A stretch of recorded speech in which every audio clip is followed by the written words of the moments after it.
Hi guys, welcome to another Monkey Pie cooking lab. Mike's cooking today in his snazzy new apron. You know what I'm missing though is like the hipster beard and like a full sleeve tattoo. Then I look like I belong in a kitchen or a barista at like a coffee house.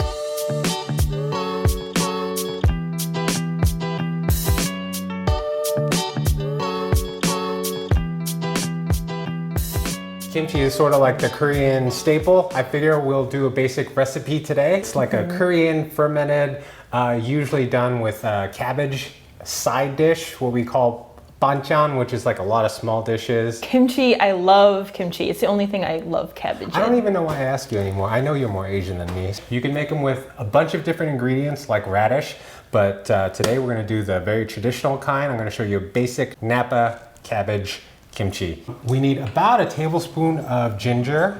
We have about one small onion or half a large one. We have a little bit of Fuji apple. You can make it without the apple. You can use Korean pear, but I want a little sugar in there for the fermentation process. You're gonna need a lot of sea salt, and that's just to prep the Napa cabbage. Oh my. You want about like 10 cloves of peeled garlic, which we've already done. This is about like half a cup of gochugaru, which Gochugaru? Yes, gochugaru, very good. You know what that is, right? Red pepper flakes? Yes, good. You need shrimp paste for this. Yeah. And I have a Filipino version, it's called bagong.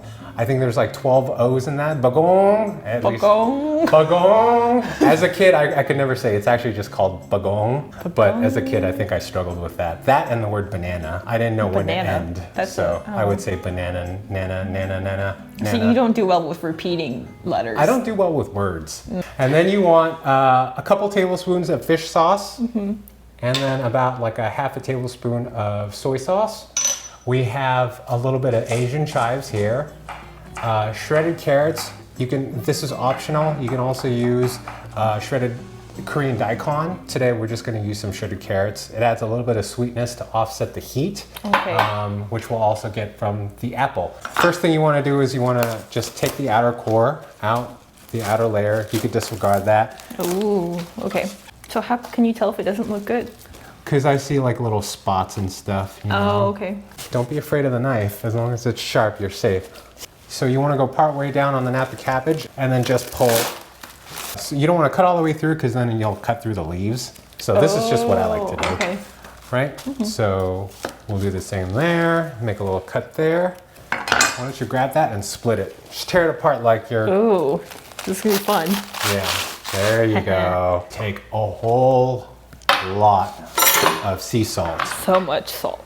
Yes, and you want to open up these layers, right? And you want to sprinkle the salt in there. After you salt each individual layer, you want to go ahead and cover it up, stick it in the fridge, wait at least 6 hours. You'll see this stiff cabbage just really wilt and loosen up and just excrete all of the moisture that's in here. I let this sit overnight.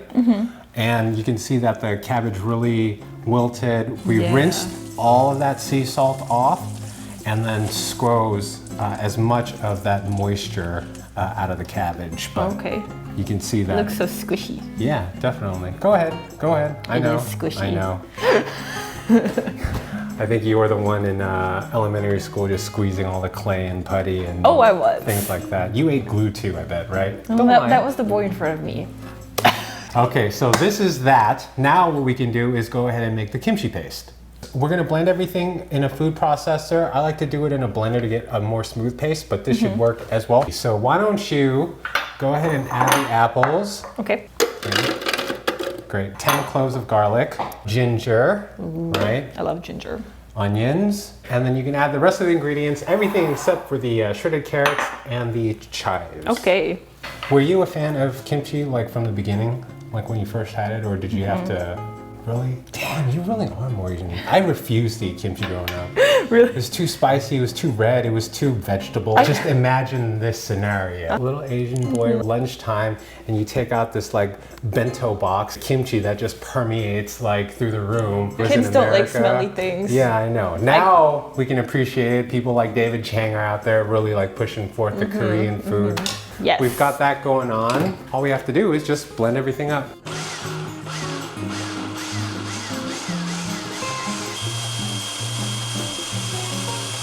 So this is what we got right here, the little Korean paste. If you could add the carrots and the chives into here. Okay.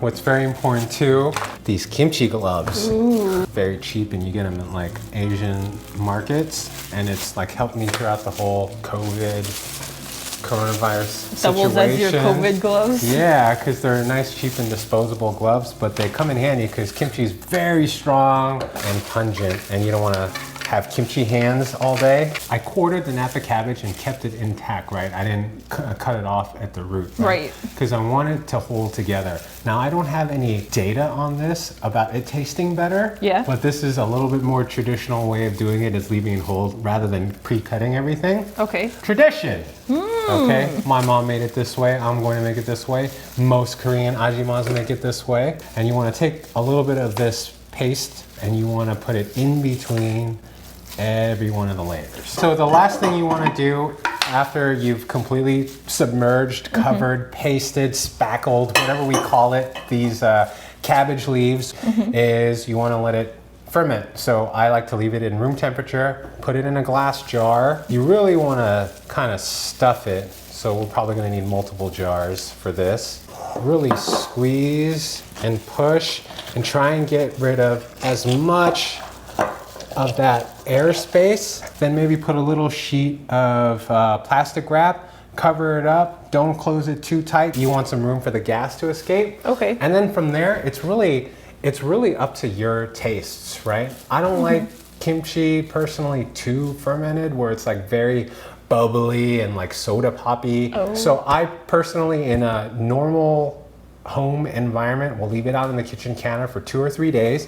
You're gonna see bubbles pop up. It might spill a little across the side, so just wipe that up. And after 3 days, I'll stick it in the fridge, and then you're good to go for months. Just, you know, try a little piece every couple of days, see if it's what you like, and then stick it in the fridge when you're satisfied. That was pretty easy, right? Yeah, that was easier than I expected. Kimchi, not that bad. No, Easy to not make. that bad. Healthy for you, right? Probiotics, that's all the rage, right? That's like a super popular word, right? Yeah. That's it. And you just It's need to in. leave it on the counter for a long Make time. it. So don't spend $10 for a jar at your Korean market. Why don't you go get some ingredients, spend some time with a loved one, And the jars are over much shrimp smaller. paste, and and make some kimchi. So I enjoyed making this dish. Hope you got something out of it. That's it. Pie Lab. Here we are doing the best we can to try and be good on camera, and you say, let's do it again. It's too much like lollygagging. Are you David Fincher? You know? Are you Christopher Nolan? Do you have that sort of like weight that you can just do that to your stars?